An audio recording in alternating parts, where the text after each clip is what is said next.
السلام عليكم. اليوم مع وصفات ام ويد ان شاء الله راح ندير لكم كيكه الشوكولا. لكن الكيكه تاعنا اليوم مش راح نحطيه في الكوشه لانه راهي سخانه، يعني ما شاء الله. نتفاداو شويه هاد السخانه خاطر لا غير نعجزوا لا نطيبوا حاجه في الفوغ على جال سخانه. اليوم راح نتفاداو هاد السخانه، راح نديروها فوق الفرن. واش راح نحتاج في هاد الوصفه؟ عندي هنا 250 غرام تاع لا مارغرين تكون طريه. ما عندكش الميزان تقدري تقيسي بالكاس، يعني تعمري الكاس مارغرين طريه، كاس واحد. راح نحتاج 4 بيضات كاملين، كيس تاع خميره كيميائيه، كاس تاع السكر، كاس ونص تاع الفارينه، غادي نوصلو حتى لزوج كيسان، ونص كاس تاع الكاكاو تاع الميزان، ها هو معنا البني ماشي الاسود. نبداو بالطريقه مباشره. اذا هنا عندي هاد 250 غرام مارغرين، ندير عليهم هذاك الكاس تاع السكر ونخدمهم بالفوي حتى تحسي هذاك السكر داب كيما تقدري تستعملي الباتور. اذا نخلطهم مليح. اذا هنا راني خلطته حتى تحسي الخليط انه بيض لك. هذا النوع تاع الكيكه يعني تجي غنيه، تجي بزاف بنينه. اذا ندير لها البيض، هذوك 4 حبات تاع البيض بالحبه، يعني حتى ندخل هاد الحبه تاع البيض في الخليط باش نزيد الحبه الثانيه.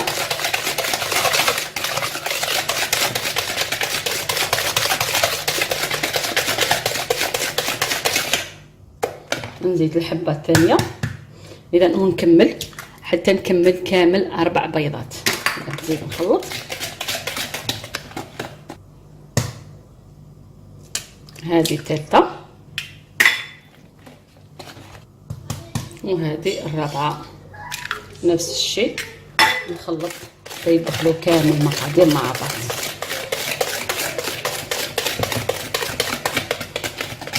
هنا من بعد ما كملت هذوك 4 بيضات ندير نص كاس تاع الكاكاو نغربلو. دائما الكاكاو دائما نفس النصيحه نعطيها لكم، شرو تاع الميزان وشميه يلا ستي الريحه تاعو، يعني كما نقولوا حنا زكيه، تحسي يعني كي تشميه ريحه الشوكولا. هذاك هو النوعيه المليحه.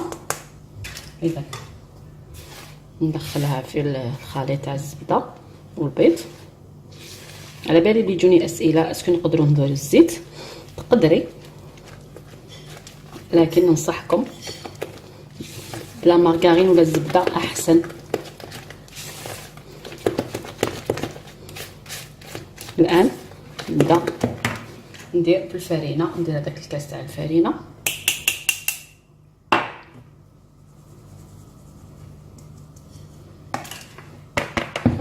وندخل الخليط تاعنا مليح، ندور حتى يدخل لنا.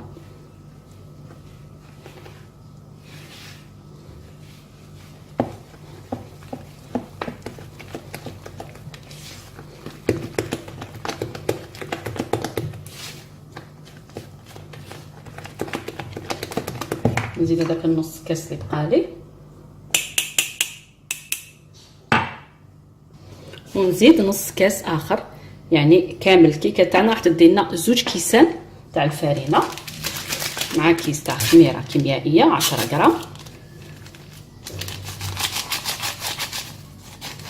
نغربلو كامل المقادير مع بعض.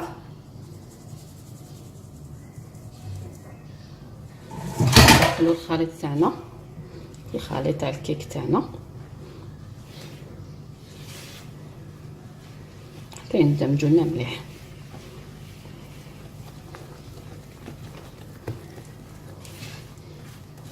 هنا الا حبيتي الكيكه تاعك تكون فونسي على هكا، تقدري يعني تشري كاكاو المر يكون فونسي يكون كحل، لكن انا ما نحبوش، نحب هذا القهوي.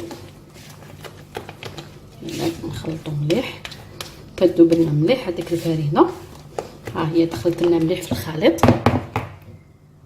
اذا هنا عندي مول، هذا المول راح ندير فيه اللي يتفتح، درت له الزيت غبرته بالفارينه، فقط راح نزيد ندلو من تحت، ندلو بابي الومنيوم. وعلاش؟ باش الماء ما يدخليش في الكيكه، لانه راح نطيبها في الماء. هذا باش نتفاداو الماء يدخل للكيكه تاعنا ويكسرها. نزيد لها ورقه منا. اذا بهذه الطريقه يعني درت له 2 ورقات هكذا باش الماء ما يدخليش للمول تاعي. ونفرغوا الخليط تاع الكيك تاعنا، يعني شوفوا كريمي، يعني هو مازال ما طابش لكن تحسوا انه الخليط تاعنا يعني يجينا بنين. اذا نسوي الوجه تاعو في المول تاعنا. اذا هنا راني سويته. ندوزو كيفاش نطيبوا الكيكه تاع نهار اليوم. اذا هنا عندي قدره بالغلاق تاعها. هنا كيما رانا نشوفوا القدره بالغلاق تاعها، فقط لازم المول تاعنا يكون يجي قدره، يعني قيسي ديري المول على حساب القدره تاعك. هنا واش ندير؟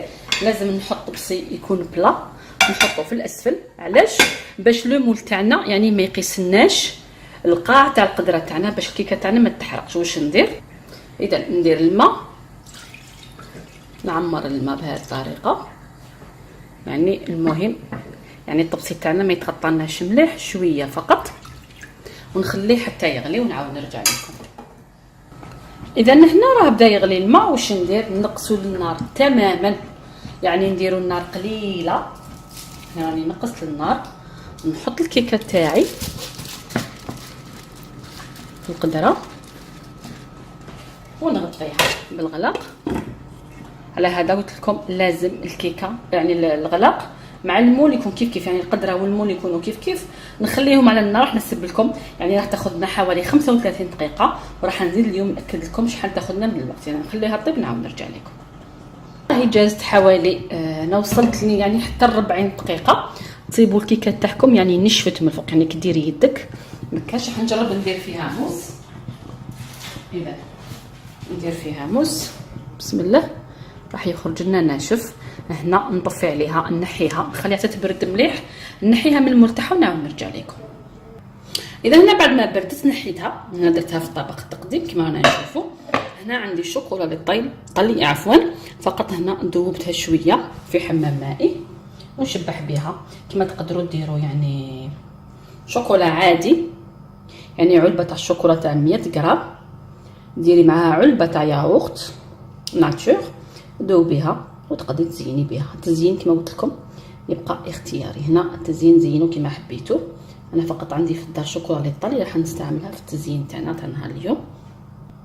ندير لها خطوط غير بالملعقه بهذه الطريقه، ونبقى رايحه وانا يعني على حسب الدائره كما نشوفوا. اذا الوصفه تاع نهار اليوم هي كيكه الشوكولا من غير فرن، هكذا باش نتفاداو السخانه. نتمنى انكم تجربوها، تجي خفيفه، تجي بزاف بنينه. شبحتها فقط باللي سيريز كونفي كانوا عندي في الدار. تزيين نعاود نذكركم انه اختياري. اذا هنا راني قسمت منها قطعه، شوفوا كيفاش تجي، تحسوا انها غنيه لداخل، يعني ما تجيش ناشفه، تجيكم رطبه، تجي روعه هذه الكيكه هذه. اتمنى انكم تجربوها، والى الملتقى ان شاء الله مع وصفه جديده، والى اللقاء.